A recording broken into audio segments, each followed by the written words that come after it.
Hello students, today we'll do exponent chapter exponent standard 8 इसका revision करेंगे। ये already हम लोगों ने ऑनलाइन क्लास में पढ़ चुका है। इसका बस एक तरह का ब्रीफिंग रिवीजन वीडियो है ये।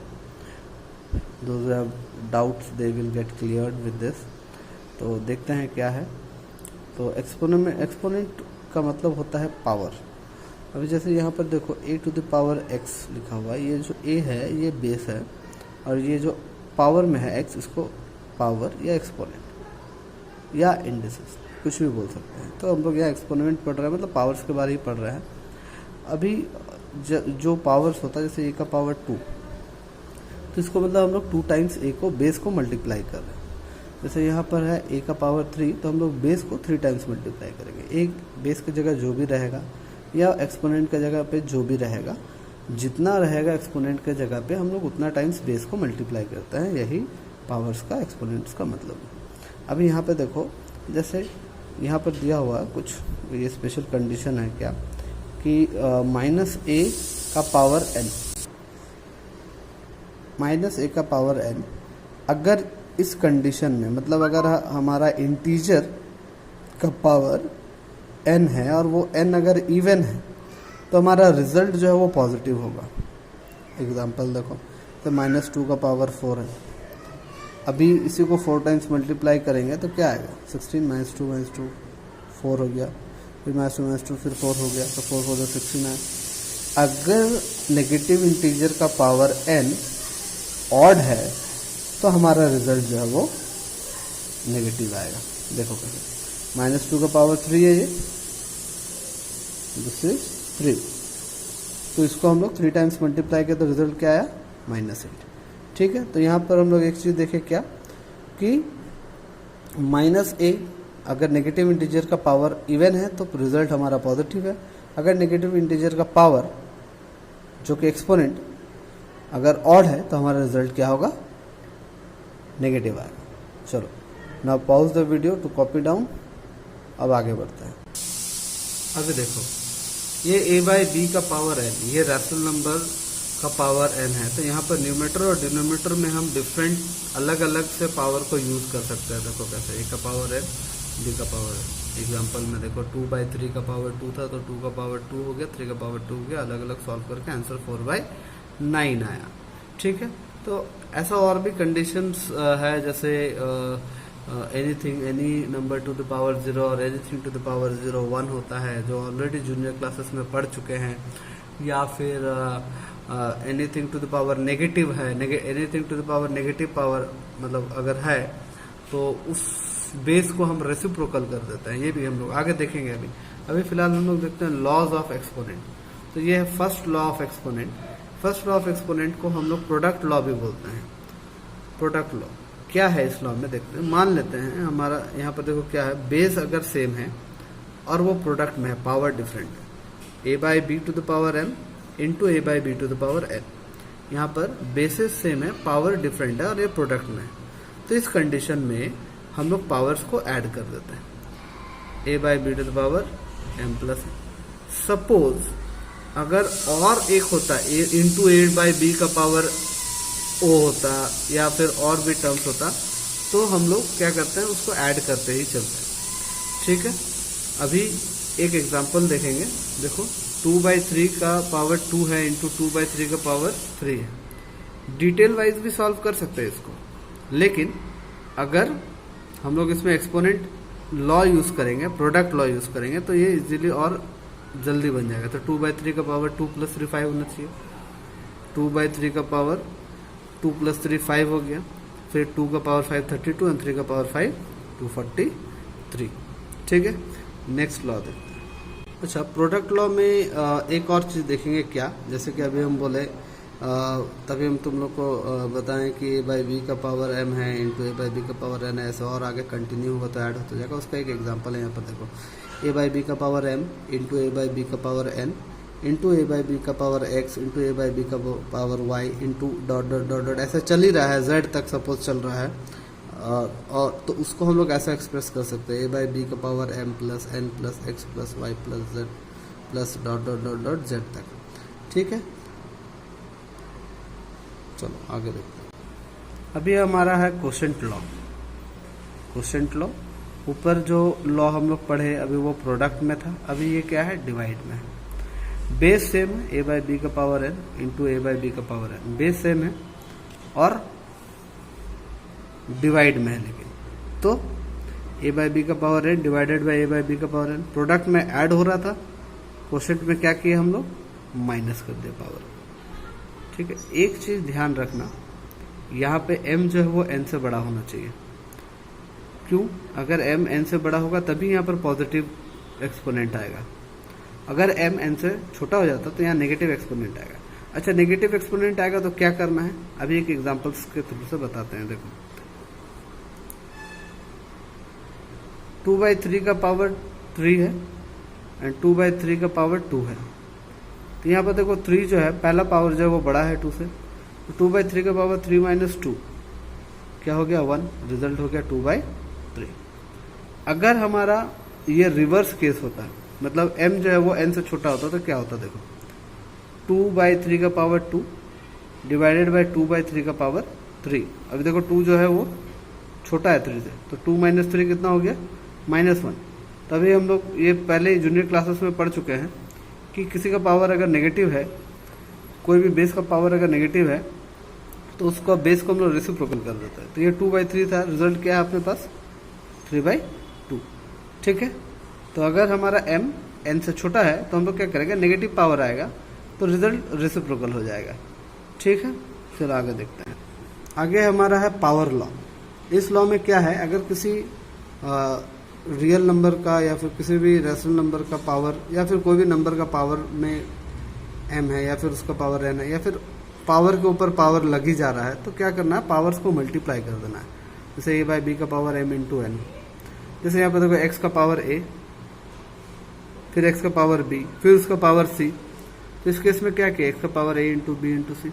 सपोज और होते जाता, x का पावर a b फिर c फिर उसके बाद फिर d e f पूरा z तक होता है, तो क्या करते हैं, सबको मल्टीप्लाई करते, सारा पावर्स को मल्टीप्लाई कर देते हैं, जो रिजल्ट आता है उसके साथ फिर हम इसको सॉल्व करते हैं।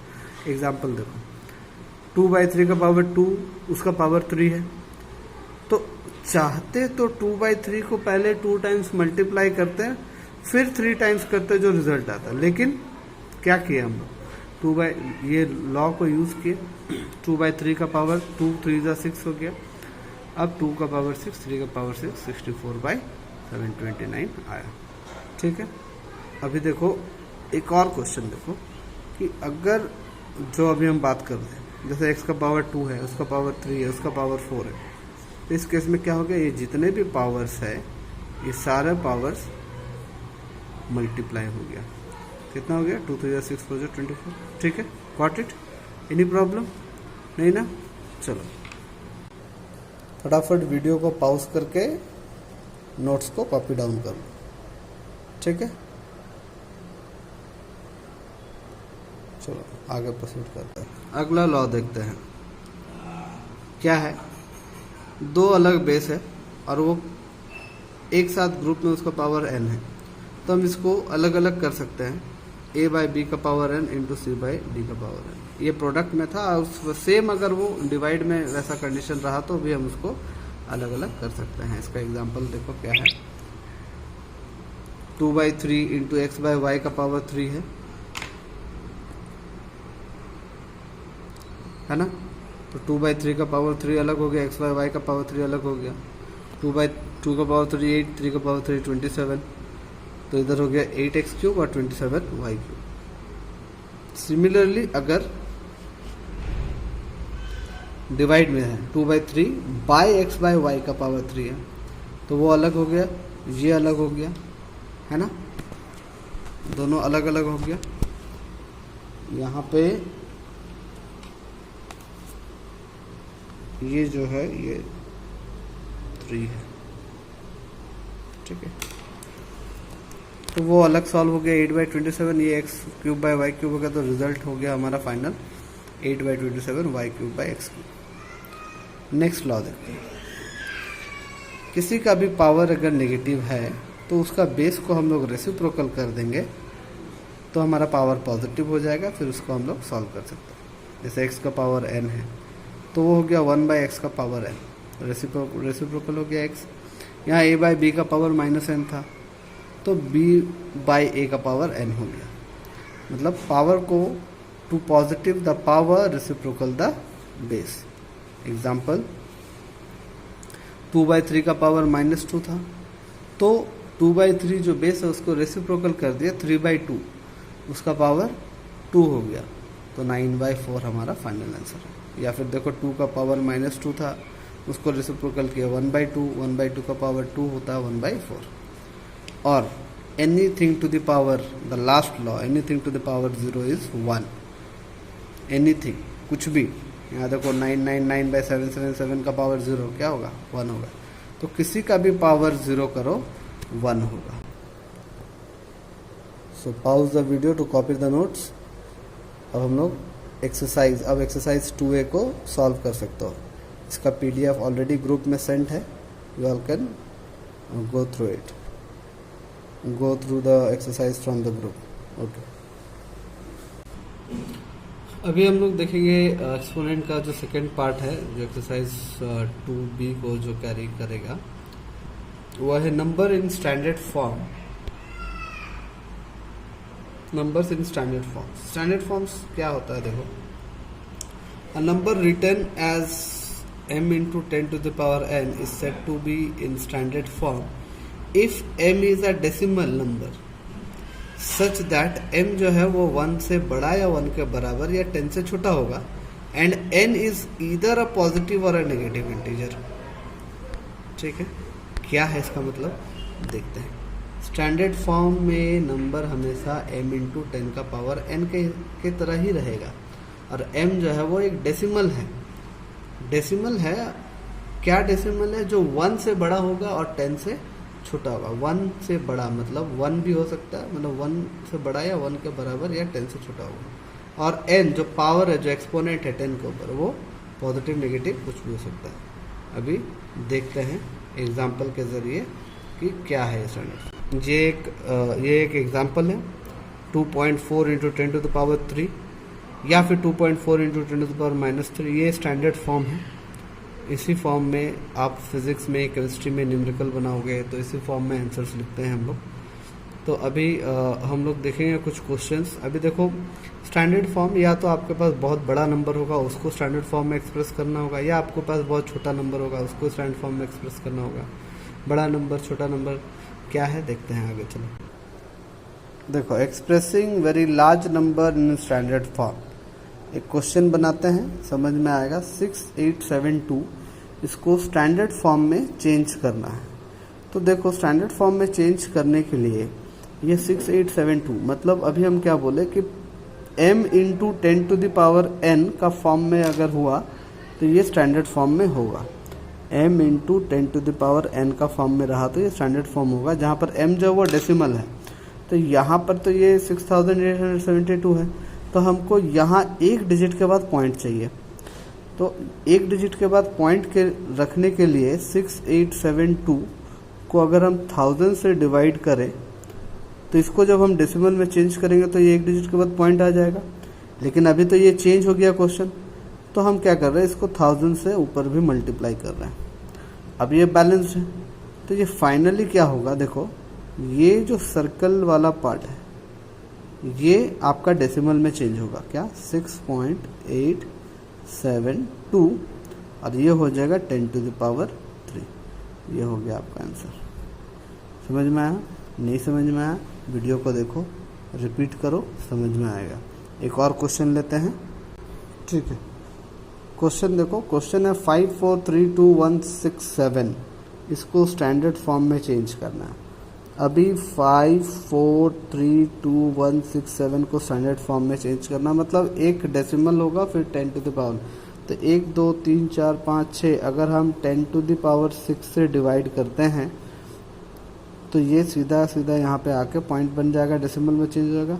10 टू द पावर 6 से ऊपर मल्टीप्लाई करना होगा, ठीक है। तो ये जो सर्कल, तो आप लोगों को सर्कल नहीं करना सोल्यूशन बनाने की तरफ, ये हम आप लोगों को दिखा रहे हैं। तो ये क्या हो गया, ये इसको जब हम डेसिमल में चेंज किया तो ये क्या हो गया, 5.432167 इंटू 10 टू द पावर 6, ये आपका आंसर है। कोई प्रॉब्लम नहीं समझ में आया? वीडियो को पॉज करके फिर से देखो, समझ में आ जाएगा। चलो एक और क्वेश्चन है, यहाँ पर देखो क्वेश्चन क्या है, 1536000000, इसको स्टैंडर्ड फॉर्म में चेंज करना है। तो स्टैंडर्ड फॉर्म में चेंज करने के लिए 1536, ये इसको ऐसे भी कर सकते हो। देखो यहाँ पर 10⁻7 को हम अलग कर दिए, ठीक है, 10⁻7 को अलग कर दिए। अभी क्या करेंगे, इसको हम सेपरेट कर दिए। अभी यहाँ पर अगर डेसिमल बैठाना है, इसको अगर डेसिमल 1.1 प्लेस ऑफ डेसिमल करना है, मतलब 1 प्लेस के बाद डेसिमल बैठाना, तो हम जानते हैं 1536 इंटू 10⁻3 होगा ना। 10⁻3 मतलब 1000, तो इसके बाद यहाँ पॉइंट बैठेगा, इसको डेसिमल चेंज करेंगे। ये 10⁻7 ऑलरेडी था, लेकिन ये 10⁻3 एक्स्ट्रा है, इसमें क्वेश्चन चेंज हो रहा, तो फॉर बैलेंसिंग 10⁻3 यहाँ भी रखेंगे, कोई प्रॉब्लम नहीं। तो अभी देखो आगे क्या होगा, ये जो सर्कल वाला पार्ट है ये चला जाएगा डेसिमल में, क्या हो जाएगा 1.536। स्टैंडर्ड फॉर्म को फॉलो किया। अभी हम लोग एक्सपोनेंट में पढ़े, बेसिस अगर सेम है और पावर अलग अलग तो पावर ऐड हो जाएगा, तो 7 + 3 10। तो ये आपका आंसर हो गया, ठीक है। पॉज द वीडियो एंड इसको नोट डाउन करो और फिर से देखो, अगर नहीं समझ में आया तो नेक्स्ट हम लोग आगे देखो। अब हम लोग देखेंगे expressing very small number in standard form, ठीक है। एग्जाम्पल के थ्रू देखेंगे कैसे करके, और स्मॉल नंबर्स जैसे देखो ये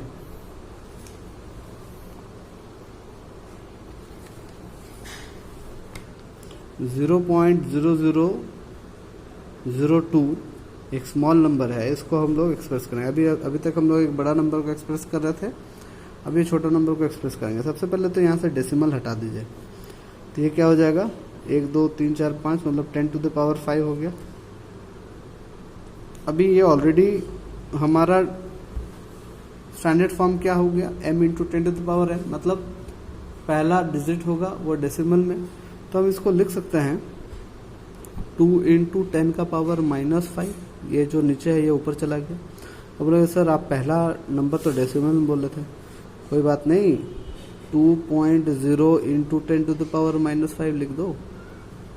अब 2.0 और 2 में कोई अंतर है क्या? सिंगल डिजिट के बाद पॉइंट के बाद जो 0 होता है उसका तो कोई मायने नहीं है, ठीक है, इसीलिए ये आंसर, ठीक है, ऐसा नहीं लिखना पड़ेगा। अब नेक्स्ट क्वेश्चन देखो। नेक्स्ट क्वेश्चन क्या है, यहाँ से देखो वो तो सिंगल डिजिट था, अभी देखो डबल डिजिट है यहाँ पर। तो देखो इसको सबसे पहले क्या करेंगे हम लोग, इसको सबसे पहले हम लोग डेसिमल से चेंज कर देंगे फ्रैक्शन में। 1 2 3 4 5 6 7 8 9, मतलब 10⁹9। अभी यहाँ पर क्या है कि 10⁹9, अभी डेसिमल का मतलब है कि एक डिजिट के बाद, मतलब स्टैंडर्ड फॉर्म में एक डिजिट के बाद पॉइंट होना चाहिए। तो 61/10 × 10⁸, अलग अलग कर दिए। किसी को कोई प्रॉब्लम है समझने में क्यों हुआ ऐसा? 9 था ना, अलग एक इधर रख दिए। इसको हम ये वाला जो पार्ट है इसको डेसिमल में चेंज कर देंगे। कैसे देखो 6.1 हो गया, और ये जो 10⁸ था ये ऊपर चला गया, 10⁻−8 हो गया। कोई प्रॉब्लम? और अगर नहीं तो 10⁹9 को वापस ऊपर लेके जाते, 10⁻−9 करते। कंफ्यूज होने की जरूरत नहीं है, देखो नहीं तो क्या करते, और 61 × 10⁻−9 करते हैं। लेकिन ये स्टैंडर्ड फॉर्म में है नहीं, तो अगर ये स्टैंडर्ड फॉर्म में है नहीं, इसको स्टैंडर्ड फॉर्म में लाना तो एक डिजिट के बाद डेसिमल लाना, तो इसका मतलब नीचे बाई 10 करेंगे, ऊपर × 10 करेंगे। तो एट लास्ट हम लोग के पास आंसर आएगा क्या, ये वाला पार्ट तो डेसिमल में चेंज होगा, 6.1 होगा, इनटू बेसिस से में पावर अलग अलग है, यहाँ 1 है, तो -9 + 1 क्या होगा 10⁻−8। क्या आंसर आया? सेम ही आया ना, कोई प्रॉब्लम नहीं ना। चलो आगे देखते हैं दूसरा क्वेश्चन। अभी ये क्वेश्चन 0000537। सबसे पहले क्या करेंगे हम लोग, 537 divided by 10 to the power क्या हो गया 5 6 7 8, 10 टू द पावर 8 हो गया, है ना। 1 2 3 4 5 6 7 8 डेसिमल से हट गया। अब अपने को यहाँ पे 1 प्लेस मतलब 5 के बाद पॉइंट डालना है, तो हम इसको 537, पहले 1 था यहाँ, वहाँ पे 1 डिजिट था तो हम 10 छोड़े थे। अभी हम अगर यहाँ पर 10 टू द पावर 2 छोड़े और 10 टू द पावर 6 को अलग कर दें, मतलब क्या होगा 537 by 100 into 10 to the power -6 लिख सकते हैं। ये वाला जो पार्ट है ये डेसिमल में चेंज हो जाएगा, 5.37 इंटू 10 टू द पावर -6। उतना भी टफ नहीं है, बनाने का कोशिश करो। नहीं समझ में आ रहा, नहीं बन रहा, वीडियो को देखो, रिपीट करो, समझ में आएगा। ठीक है, एक एक करके यहाँ हम 3 एग्जांपल बताएं जो स्मॉल नंबर को स्टैंडर्ड फॉर्म में चेंज करना, उसके पहले जो बताएं स्टैंडर्ड फॉर्म में चेंज करना जब वो लार्ज नंबर होगा। अब इससे रिलेटेड एक्सरसाइज है, एक्सरसाइज को करो। नहीं बन रहा है, डाउट अराइज कर सकते हो, उसको क्लियर करेंगे। ऑलरेडी तुम लोग को नोट्स ग्रुप में सेंड किया हुआ है, go through it and solve all the exercise. Thank you.